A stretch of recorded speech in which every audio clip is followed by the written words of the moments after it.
السلام علیکم جی. Even field کے جو اپارٹمنٹس ہیں اور وہاں پہ میاں نواز شریف کے ساتھ جو ہے وہ ہمارے ممدوح ہیں، اظہر کاظمی ہے میرا خیال نام ان کا، ہاں شاید اظہر کاظمی ہی ہیں، اور انہوں نے بھی بڑا بھگتا ہے جی عمران خان کو اور پروجیکٹ عمران خان کو. انہوں نے مائک میاں صاحب کے منہ کے اندر تو نہ ہوا تھا. میاں صاحب آپ کے مخالفین کا اب یہ صورتحال ہے تو آپ اس پہ کیا کہیں گے؟ اب میاں صاحب کیا کہتے ہیں آگے سے؟ میاں صاحب نے کہا کہ میں نے تو آپ کو پتہ ہے کہ اللہ پہ سب کچھ چھوڑ دیا ہوگا، تو ان کے ساتھ جو کچھ ہو رہی ہے اللہ ہی کر رہا ہے، ٹھیک ہے. یعنی میاں نواز شریف کے اوپر دن رات جو یوتھیا انٹلیکچول ہیں وہ یہ الزام لگاتے ہیں کہ یہ جو کچھ ہو رہا ہے یہ میاں نواز شریف کی خواہش کے مطابق ہو رہا ہے اور ان کے لیے جگہ ہموار کی جا رہی ہے. میاں صاحب نے اس کا جو ہے زناٹے دار جواب دیا ہے کہ جی میں کچھ نہیں کروا رہا، جو کچھ کر رہے اللہ کھا دے، ٹھیک ہے. اب یہ جو ہے 9 مئی کے دن میاں نواز شریف نے آ کے عمران خان کو اور اس کے جو چماٹ ہیں ان کو کہا تھا کہ آپس میں کوآرڈینیشن کر کے اور فوجی تنصیبات پہ حملے کرو. بھی میاں نواز شریف نے کہا تھا. میاں نواز شریف جو تھا وہ جیل چلا گیا، وہ پھٹے پہ چڑھ گیا. مطلب کہ اگلی جو اپیل کی تھی اس وقت کی حکومت نے وہ تو یہی تھی نا کہ سزا کم ہے، اس کو پھانسی کی سزا دینی چاہیے، ٹھیک ہے نا. وہ پھٹے چڑھنے کے لیے تیار ہو گیا، لیکن اس نے یہ والی حرکت نہیں کی جو عمران احمد خان نیازی صاحب نے صرف 24 گھنٹے لگژری جیل میں رہنے کے بعد کر دی تھی. جناب عمر عطاب بندیال صاحب کی لگژری جیل میں رہے ہیں وہ، اور نیب کے اندر اپنے تقرر کردے جو ایجنٹ ہیں جو کہ ریاست پاکستان کے نہیں، عمران احمد خان نیازی کے ذاتی پوڈلز ہیں، ان کے ساتھ رہتے ہوئے عمران احمد خان نیازی صاحب نے جو ایک دن بلکہ 36 گھنٹے جو پولیس کے ساتھ گزارے، ٹھیک ہے، اس کے دوران جو انہوں نے کیا تھا. اچھا یہ بھی بڑا انکشاف فرمایا ہے کہ مطلب کہ سپریم کورٹ کو جا کے یہ بات سمجھائی گئی تھی کہ عمران خان نیازی صاحب جو ہیں وہ اگلے 48 گھنٹوں کے اندر باقاعدہ ریاست کے اوپر قابض ہو جائیں گے، کیونکہ ادارے کے اندر بغاوت ہوگی اور باغی جو ہوں گے وہ خون دینے کے بعد عمران خان نیازی صاحب کو مسلط فرمائیں گے، اس لیے آپ ان کے راستے میں نہ آئیں. تو پھر آپ دیکھیں کہ عدلیہ نے کس طرح ریڈ کارپٹ استقبال کیا کہ مرسیڈیز پہ لے کے آنا ہے آپ نے. وہ جو اپنا وہ جو حسن ایوب صاحب جو ہیں وہ موقع کے گواہ ہیں کہ جو سٹے پہ چلنے والا، سٹے یار کہا کریں یار، سٹے پہ چلنے والا جو رجسٹرار ہے سپریم کورٹ کا، سٹے پہ چل رہا ہے نا، ٹرانسفر ہو چکا ہے اس کا، فیڈرل گورنمنٹ نے اس کی خدمات جو ہیں وہ واپس لے لی ہوئی ہیں، اور آپ پہ عدالت بٹھا کے جناب عمر عطاب بندیال صاحب نے سٹے جاری کر دیا ہوا ہے، کیونکہ ذاتی ملازم ہے ان کا، ان کے بوٹ پالش کرتا ہے، تو لہذا اس کی خدمات جو ہیں وہ بہت ضروری ہیں. ویسے رجسٹرار دی بھی تو انہیں عدالت نہیں ہو جاندی کتے ہیں، تو وہ سٹے پہ چل رہا ہے جی. وہ رجسٹرار نے فون کیا تھا بقول حسن ایوب صاحب کے کہ جناب وہ لے کے آئیں، اور پھر میں نے آپ کو بتایا تھا کہ وہ جو کالی مرسیڈیز تھی وہ جوید اقبال وہ والے مشہور و معروف المعروف جوید اقبال خواتین کو بلا کے اپنے دفتر میں ان کے ساتھ جو ہے وہ سرکاری خرچے پہ عشق جھاڑنے والے، ان کے ساتھ جو ہے وہ کرنے والے جو تھے، وہ جوید اقبال صاحب نے مرسیڈیز منگوائی، لیکن آئی وہ اس وقت جب ان کا دیہانت ہو گیا تھا.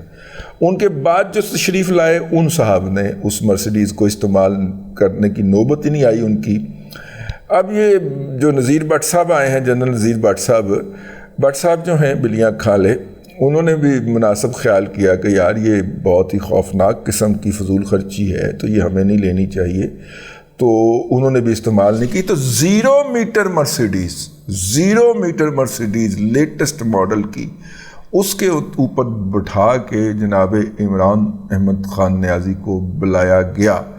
تو عمران احمد خان نیازی صاحب کو بلایا گیا، تو آپ اس سے اندازہ فرمائیں کہ کس طرح کے وہ جو تھے وہ ان کی چھاتیوں میں محبت کا زمزمہ روا تھا. عدلیہ کی چھاتیوں کی بات کر رہا ہوں، اور وہ جو عمران خان کے منہ چلو ٹھیک ہے. تو وہ جناب وہ عمران خان صاحب ہیں، میاں نواز شریف صاحب جو ہیں وہ جن جائیدادوں میں رہتے ہیں اور ان کے صاحبزادے جو ہیں، اس حوالے سے میں نے کہا کہ ایک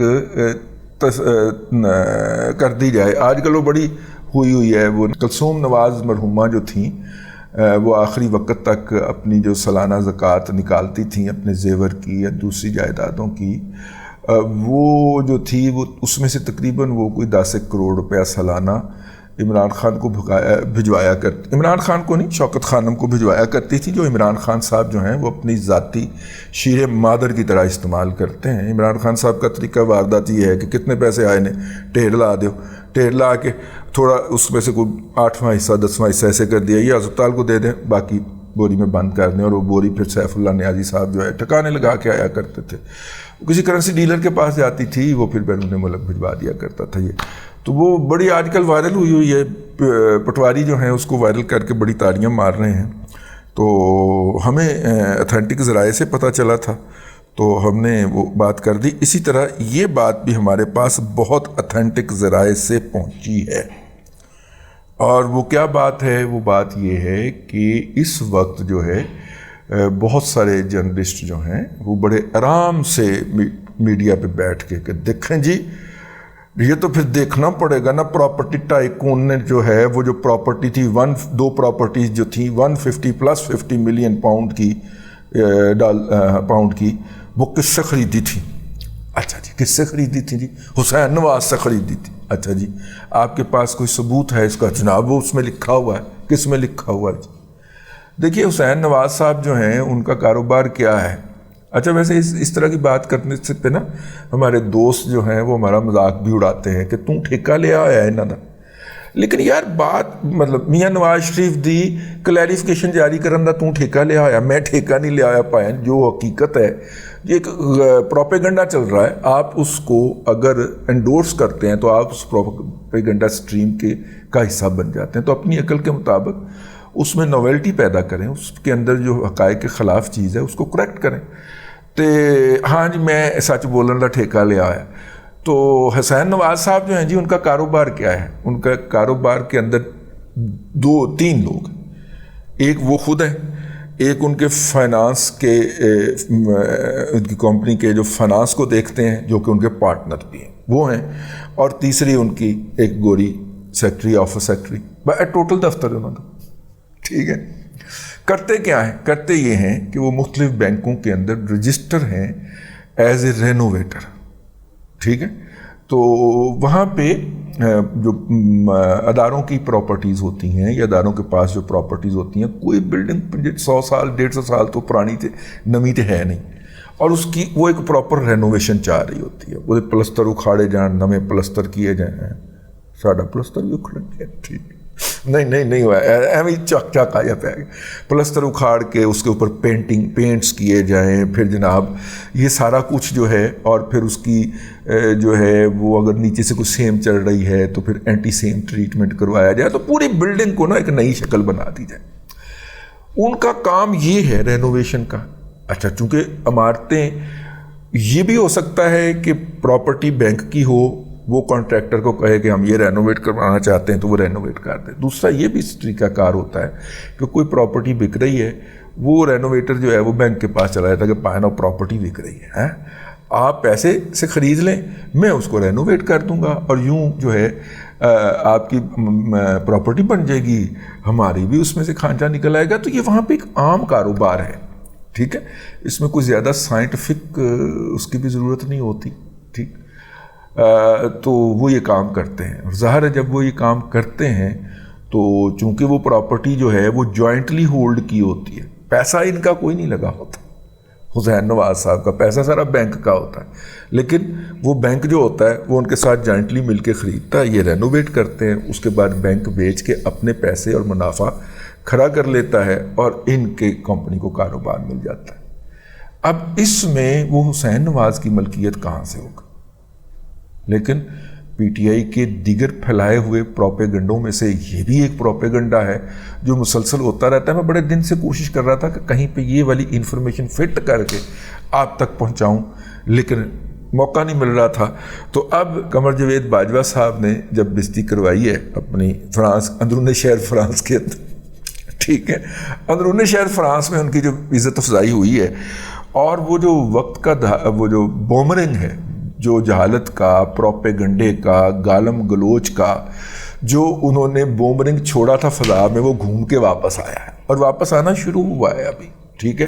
تو اس کے اوپر شور شرابہ مچا ہوا. ویسے ہاتھ باندھ کے عرض کروں باجوہ صاحب, اب آپ آئندہ کبھی گھر سے نکلے تو وہ شاہد میتلا کو آپ نے بتایا تو ہوا ہے کہ آپ بھی عمران احمد خان نیازی کے اس شاکین میں رہے ہیں, تو جو آپ کا سابقہ معشوق ہے وہ باہر نکلنے کے لیے جس طرح کی باتیں آپ کو سننا پڑی ہے اندرون شہر فرانس میں, اس طرح کی باتوں سے بچنے کے لیے کالی بالٹی سر پہ ڈال لیتا ہے. تو اتنا تو آپ کا لین دین ہوگا نا اس کے ساتھ کہ اگر آپ اس کو پیغام بھیجیں کہ یار میں بھی ذرا باہر نکلنا ہے تو بالٹی اداری تے دے دے, اتنا تو یا تعلقات خراب بھی ہو جائیں باجوہ صاحب, اتنا تو تعلق رہتا ہے. تو اس سے بالٹی منگوا کے نا تو سر پہ ڈال کے نکلا کریں, یہ جو ہے اس طرح یوں آپ گالم گلوچ سے بچ جائیں گے. پی ٹی آئی نے اس ویڈیو کو جب وائرل کیا ہے تو اس نے ساتھ میں یہ تصریح کے ساتھ کیا کہ یہ افغان ہے, یہ افغان ہے, یہ افغان ہے. اس سے ان کے اس کان کا پتہ چل گیا ہے, یہ جو کان, یہ جو ان کے جو اندر بیٹھا ہوا ہے پروپیگنڈسٹ, اس کا پتہ چل گیا ہے کہ یہ بندہ جو کچھ مرضی ہو افغان نہیں ہے. کیونکہ پی ٹی آئی نے پہلے لمحے کے ساتھ, پر سارا پروموٹ انہوں نے کیا ہے اس ویڈیو کو, تو انہوں نے پہلے لمحے کے ساتھ یہ کہنا شروع کر دیا یہ افغان ہے, یہ افغان ہے, یہ افغان ہے. تو اس کا مطلب ہے کہ وہ افغان نہیں ہے, یہ پی ٹی آئی کا ارینج شدہ ایک تھریٹ تھا پاکستان کی آرمی کی موجودہ قیادت کو کہ ریٹائر ہو کے تو آپ نے یہیں تہیں پھرنا ہے نا, تو اندرون ملک تو ہم آپ کا کچھ کر سکیں یا نہ کر سکیں, بیرون ملک آپ کی زندگی اجیرن کر دیں گے. یہ ہے اصل میسج, سمجھیے. باقیوں کو تھریٹ ہے, باقیوں کو ان کی عزت اچھال دینے کی دھمکی دینے کا مطلب کہ عزتیں اچھال دینے کی دھمکی ہے کہ بندے کے پتر بن جاؤ ورنہ ہم تمہارے ساتھ یہ کریں گے.